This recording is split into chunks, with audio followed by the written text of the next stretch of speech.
आणि आता एक नजर टाकूयात 9 महत्त्वाच्या बातम्यांवर। शनी शिंगणापूर इथल्या देवस्थानच्या कर्मचाऱ्यांचा संप तुर्तास मागे। 4 जानेवारीपर्यंत संप मागे। कामगार युनियनच्या अध्यक्षांची माहिती। लाल बावटा संघटनेच्या उपाध्यक्षांसोबत बैठकीनंतर संप तुर्तास मागे। म्हाडा कोकण मंडळाची सोडत रखडली। सप्टेंबरमधल्या लॉटरीच्या सोडतीची तारीख 2 वेळा बदलली। सोडतीची नवीन तारीख अद्याप जाहीर नाही। अर्जदारांमध्ये नाराजी। सोडतीसाठी 24,000 अर्ज।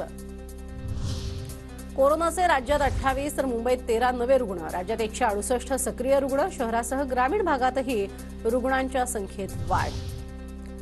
नागपूरचं प्रदूषण धोक्याच्या पातळी बाहेर। बांधकाम, वाहनांचा धूर आणि बदललेल्या वातावरणामुळे प्रदूषणात वाढ। नागरिकांचं आरोग्य धोक्यात। म्हाडाच्या कोकण मंडळाचा ढिम्म कारभार। मे महिन्यातील लॉटरीच्या प्रतीक्षा यादीतील विजेत्यांची प्रक्रिया अजून सुरू नाही। मुंबई मंडळाकडून प्रतीक्षा यादीतील विजेत्यांना घरं मिळाली, पण कोकण मंडळ सुस्त असल्याची अर्जदारांची तक्रार।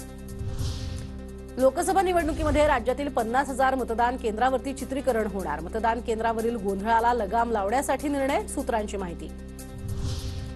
पीएचडी संशोधकांच्या अर्थसहाय्यात वाढ। यूजीसीनं आधी छात्रवृत्तीची नवीन रक्कम ठरवल्यानंतर महाज्योतीचा निर्णय।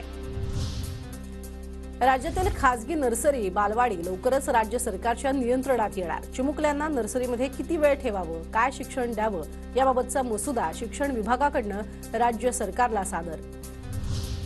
आंतरधर्मीय विवाह करणाऱ्या जोडप्यांना संरक्षण। पोलीस अधीक्षकांच्या अध्यक्षतेखाली प्रत्येक जिल्ह्यात विशेष कक्ष।